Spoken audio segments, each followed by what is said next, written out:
because we're going for a ride today.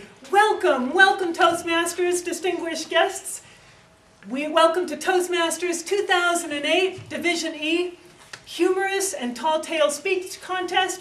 My name is Anna Zumwalt, and I'll be your speech competition attendant.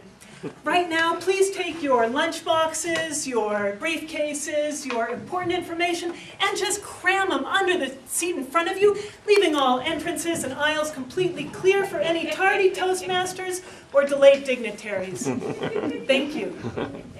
Located conveniently right in front of you should be a speech competition briefing card. It looks like this, and it has all the important information of this speech competition, but please don't look at it now. Just use it as a fan. Thank you. There may be 50 ways to leave your letter, but there are only 32 ways out of this speech competition. One is located right behind you, and one is located up front, right over here. Just follow the coffee drips left by previous speech competition attendants. If you happen to be seated in front of one of these entrances, you must be able to stop anyone trying to escape during my speech.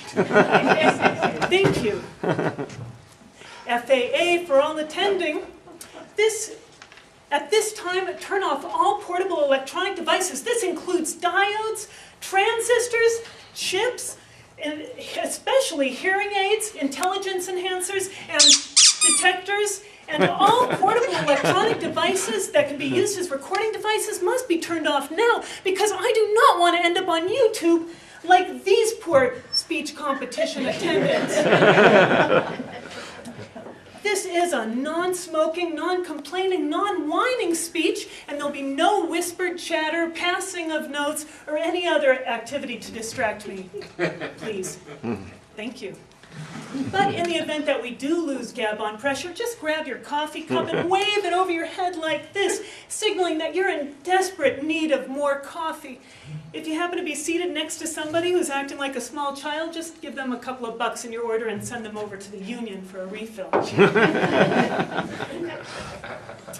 And now let's do our safety security check-in. To check your security, just sit in your seat and pretend you're on a Grand Junction flight to see how stable and secure you're feeling. And then just stop. To release yourself from your chair, just lean forward, grab the seat in front of you, and push up. If you need help, just grab somebody seated right next to you. So how come right now you're not all out of your chair just giving me a standing ovation?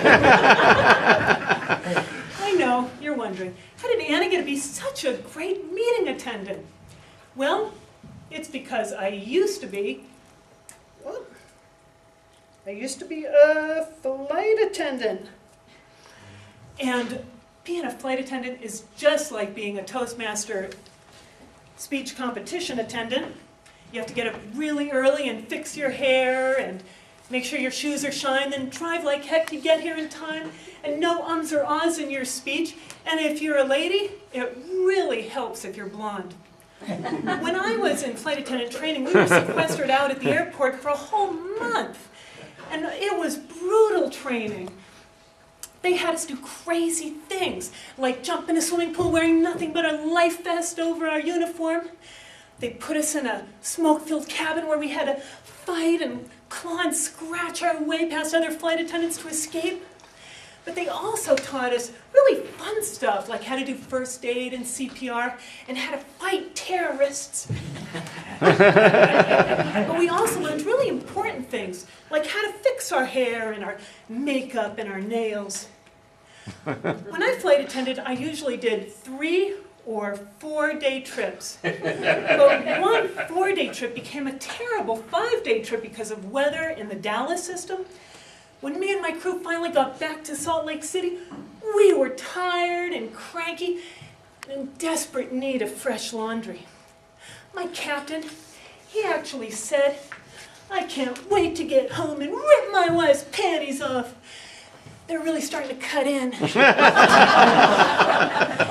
So you see, being a flight attendant is just like being a Toastmaster speech competition attendant. But they're also both like being a Zen nun. no self-respect.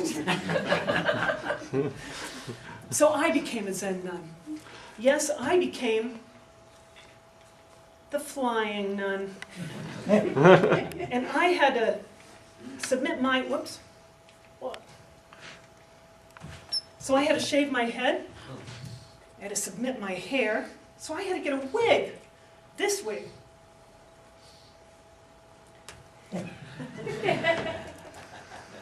Some people thought I was Taya Leone.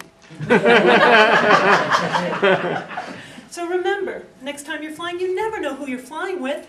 It could be a Taya Leone lookalike, or it could be a Toastmaster speech competition attendant, but not likely. So now, just sit back, relax, or lean forward all scrunched up. The choice is really yours. And remember those famous words of the famous Zen nun, flight attendant, Toastmasters speech competition attendant, Lao Tzu, who said, "The journey of 1,000 miles begins with the icebreaker." Thank you.